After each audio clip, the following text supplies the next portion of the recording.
Pada Selasa sore 23 Juni 2020, konferensi pers ke-130 perihal pencegahan dan pengendalian pandemi COVID-19 diadakan di Beijing. Konferensi tersebut membahas mengenai penularan COVID-19 melalui makanan. Mari kita simak beritanya berikut ini. Li Fengqin selaku pakar dari kelompok pakar Komisi dan Kesehatan Nasional dan Direktur Laboratorium Mikrobiologi dari Pusat Penilaian Risiko Keamanan Pangan Nasional mengatakan bahwa virus corona tidak bisa ditularkan dari makanan di dalam konferensi pers tersebut. Sejauh ini, di seluruh dunia belum ada laporan tentang kasus positif terinfeksi COVID-19 dari makanan. Banyak data menunjukkan bahwa makanan tidak akan menularkan COVID-19, tetapi dapat terkontaminasi.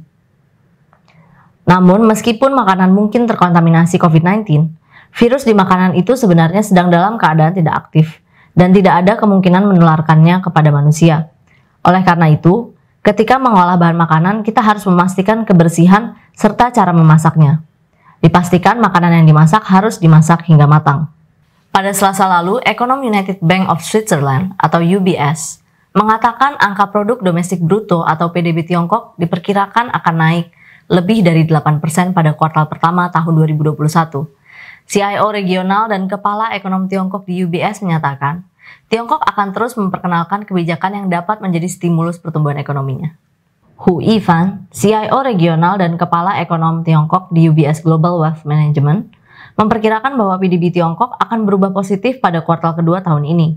Pada tahun ketiga dan keempat, ekonomi Tiongkok akan naik sebesar 5 hingga 6% dan akan kembali normal menyamai tahun 2019 lalu. Berikut beberapa alasan yang mendorong investor asing untuk berinvestasi di Tiongkok. Yang pertama adalah konsumsi Tiongkok, terutama pada warga kelas menengah di Tiongkok, terlihat menjanjikan di masa pandemi ini. Investor yakin terhadap potensi ini. Yang kedua adalah Tiongkok mengangkat ambang batas ekuitas asing.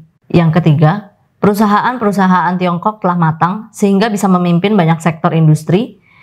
Investor asing pun dapat membeli teknologi dan aset mereka, ketimbang kalau harus membangun dari awal. Hu Yifan menambahkan, pemulihan ekonomi di Tiongkok ditandai dengan output industri rebound dan juga tingkat konsumsi yang tinggi.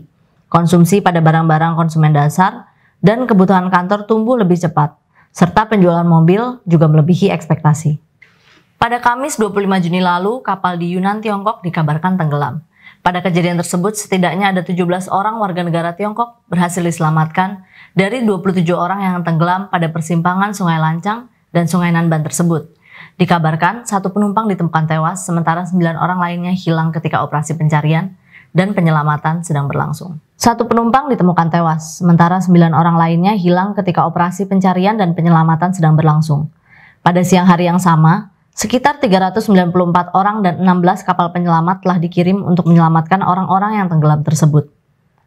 Menurut petinggi di wilayah setempat, arus di sungai itu mengalir dengan cepat. Hal ini menyebabkan melambatnya operasi penyelamatan.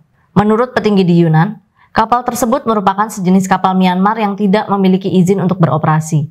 Namun, informasi detail lainnya seperti identitas orang yang berada di kapal dan penyebab insiden tersebut masih diselidiki.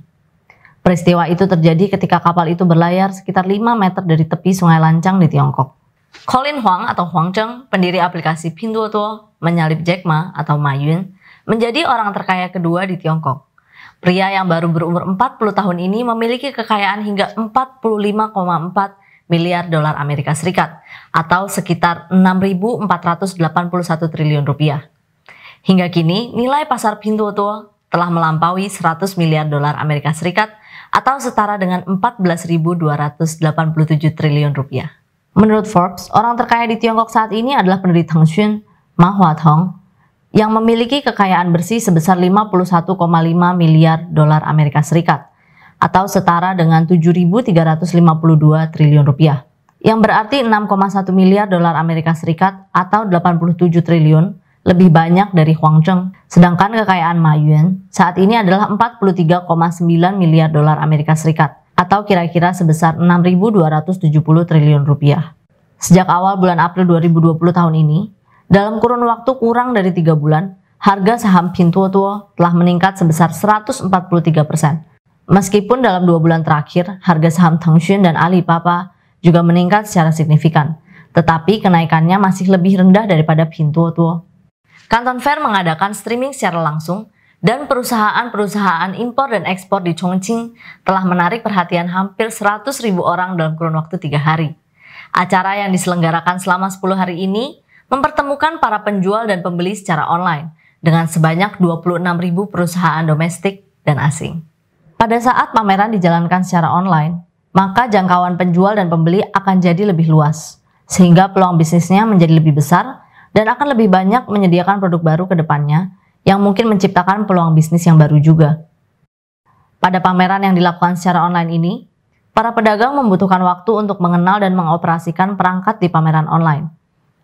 Selain itu, dengan streaming secara langsung, perusahaan-perusahaan impor dan ekspor di Chongqing telah menarik perhatian hampir lebih dari 100.000 orang dalam 3 hari, dan memperoleh pesanan dari Maroko, Belanda, dan Spanyol. Pameran ini juga membantu perusahaan di wilayah miskin di Tiongkok supaya bisa mendapatkan keuntungan dari pasar global. Pada tahun 2020 ini, jumlah peserta pameran dari daerah miskin pun meningkat sebesar 62,3% dari tahun sebelumnya. Pameran ini tidak dipungut biaya dan malah membantu menarik penonton secara online.